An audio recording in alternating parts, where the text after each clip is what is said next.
la cantidad de luz que entra en el ojo, ¿vale?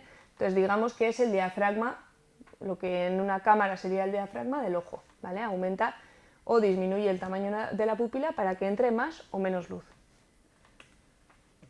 Entonces aquí vemos un poquito mejor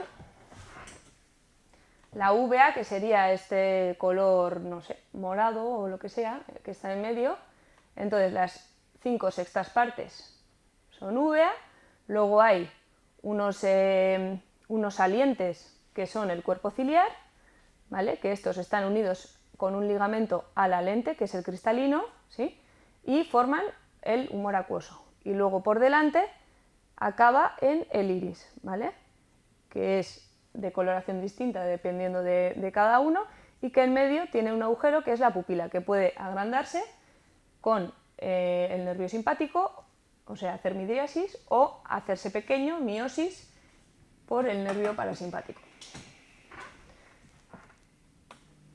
Entonces, ahora vamos a empezar, bueno, vamos a seguir con la capa sensorial o retina, que es la última capa de las tres, ¿vale? Que es la más interna. Entonces, es una capa nerviosa y está formada, si la miramos histológicamente, o sea, con el microscopio, por 10 capas de células, ¿vale? Entonces aquí vemos una foto de, mirando con microscopía, bueno, acercándonos mucho más a la imagen, lo que veríamos en esta zona, ¿vale? Veríamos aquí el nervio óptico.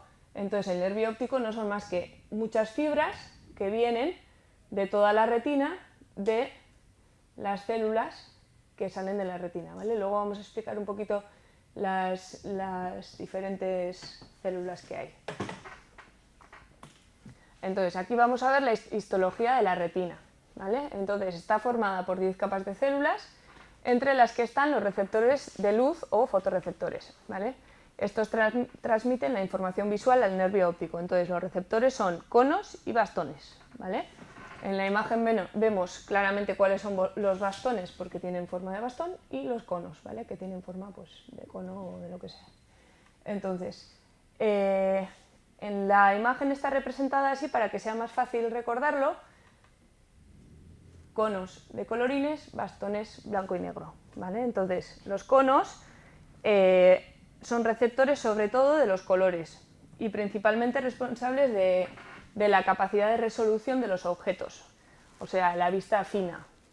Y luego los bastones, su principal función es la visión nocturna, ¿vale? El blanco y negro en general. Entonces aquí vemos tres capas distintas, que son primero los conos y bastones, que se van a unir a las células bipolares, que básicamente son unas neuronas de conexión, que van a conectar los conos y bastones con las células ganglionares, y las células ganglionares van a mandar su fibra, cada uno la suya, con lo que hayan recibido, y se va a ir a formar el nervio óptico, ¿vale? Entonces, en la consulta del oftalmólogo, o incluso en el de médico, en el de primaria, tenemos estos dos aparatos para ver el fondo de ojo, ¿vale? Es importante, si queremos valorar la retina o valorar cómo está la uvea, o sea, los vasos sanguíneos del ojo, mirar el fondo de ojo. Entonces lo que hacemos es aprovechamos que tenemos la córnea y el cristalino, que son transparentes, y que igual que la luz, nosotros también podemos mirar a través de ello, ¿vale? Igual que pasa la luz, nosotros también podemos pasar. Entonces tenemos dos objetos. Uno sería el oftalmoscopio, que es lo que normalmente solemos usar los médicos de atención primaria, que es lo que tenemos en consulta, y luego lo otro sería la lámpara de hendidura, que eso solo lo tendrían pues, o en urgencias hospitalarias o si no en las consultas de oftalmología. Y ellos con unas lentes especiales podrán ver también el fondo de ojo. Es bastante más difícil la oftalmoscopia directa, pero bueno, hay que hacerlo con la pupila bien dilatada para que se vea mejor, y ahí podemos distinguir diferentes zonas en la parte posterior del ojo, ¿vale? Veríamos la retina, que transparenta, ya que la retina es amarilla y es muy finita. Por detrás de la retina veríamos la capa vascular, ¿vale? La uvea. Entonces veríamos todas las arterias del fondo del ojo. Y luego tendríamos dos partes, que sería la fóvea y la mácula, que luego vamos a explicar cada uno lo que es y por qué son importantes a la hora de la exploración del fondo del ojo, ¿vale? Entonces, lo que he dicho, si miramos desde la córnea el interior del ojo, vemos el fondo de ojo, ¿vale? Entonces vemos un color rosa anaranjado, que es la coroides, que se transparenta a través de la retina. Entonces, en la parte posterior de la retina podemos distinguir una zona más pálida, que es la papila óptica o mancha ciega, y es el lugar donde sale el nervio óptico del globo ocular, ¿vale? Entonces, la papila contiene solo fibras nerviosas, como hemos dicho, que venían de las células ganglionares todas las fibras para llegar al nervio óptico. Entonces, es una zona donde no hay ni conos ni bastones, por lo tanto es una zona que no vemos, ¿vale? Todos tenemos una zona que es más o menos desde el centro de nuestra vista a 30 grados a la derecha, hay un punto donde no vemos, no nos damos cuenta porque como vemos el resto, pues nuestro cerebro ignora ese punto, pero hay un punto en el que, bueno, pues si exploramos con una punta de alfiler y lo ponemos en la zona exacta, no veremos. Entonces, lo que vamos a ver es esto, lo que hemos dicho, el nervio óptico que entra, bueno, que sale del globo ocular por aquí, por la mancha ciega, que es donde no vemos. También los vasos, las arterias, salen por ahí. Y luego vamos a ver la fóvea central o el punto de mejor visión del ojo, ¿vale? Está más o menos a unos 3 milímetros de la papila. Este está más lateral porque yo he dicho que el punto ciego es desde el centro de la visión hacia externo y eso es porque la papila está en el otro lado, está medial, ¿vale? Entonces la papila está medial, este sería un ojo izquierdo, papila medial y fóvea lateral, más o menos a 3 milímetros. Entonces corresponde a la zona de mayor agudeza visual. Entonces, este solo tiene conos, ¿vale? Entonces, toda visión, todo estímulo visual que entre en el ojo siempre va a intentar enfocarse ahí, ¿vale? Siempre va a intentar que todos los rayos caigan a ese punto, que es el de máxima visión. Luego vamos a ver mejor. Entonces, aquí vemos las tres capas, la fóvea y la mácula, ¿vale? Entonces, ahora vamos a pasar a ver la cavidad interna del ojo. Ya hemos visto del globo ocular.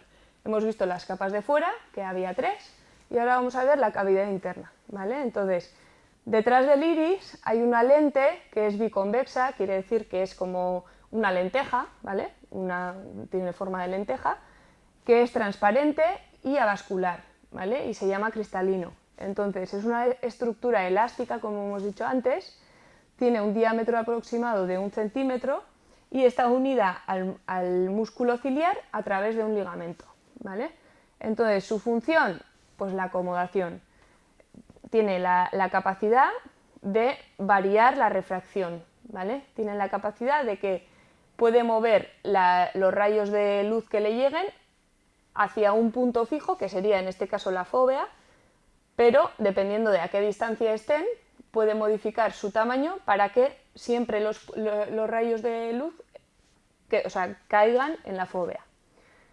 Entonces, el cristalino divide el globo ocular en 2 cavidades. Una cavidad posterior o vítrea, que contiene humor vítreo, que es una sustancia transparente que es como gelatinosa y ocupa el espacio entre el cristalino y la retina, ¿vale? Sería todo el globo ocular, no lo de adelante, sino la parte posterior, está lleno de un líquido transparente gelatinoso.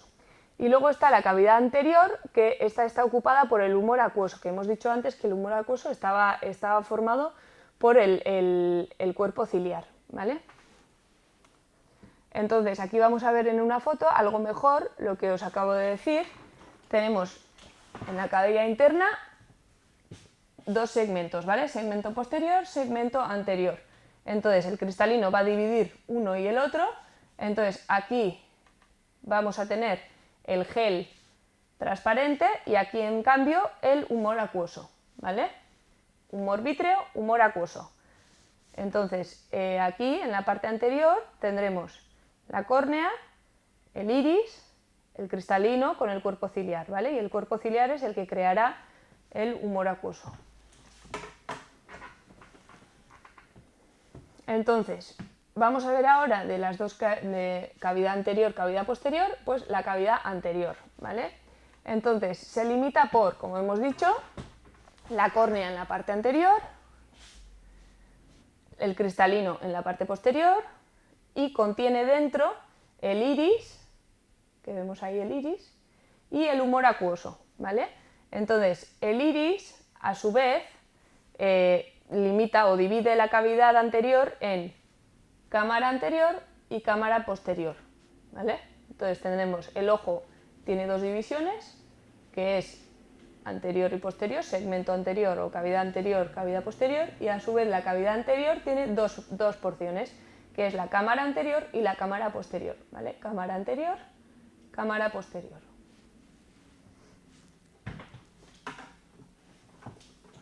Entonces, bueno, vamos a explicar el humor acuoso, cómo se crea o cómo circula, ¿vale? ¿Para qué es el humor acuoso? Bueno, el humor acuoso se sintetiza en el cuerpo ciliar y pasa a la cámara anterior a través de la pupila, ¿vale? Entonces, se reabsorbe hacia la sangre venosa a través de unos espacios que están situados en el ángulo que forman el iris y la córnea, que se llama ángulo iridocorneal, ¿vale? Entonces, lo que hace el humor acuoso es proporcionar nutrientes al cristalino y a la córnea, que hemos dicho que son estructuras avasculares, ¿vale? No tienen arteria ni vena. Entonces, algo les tiene que alimentar. Entonces, lo que hace es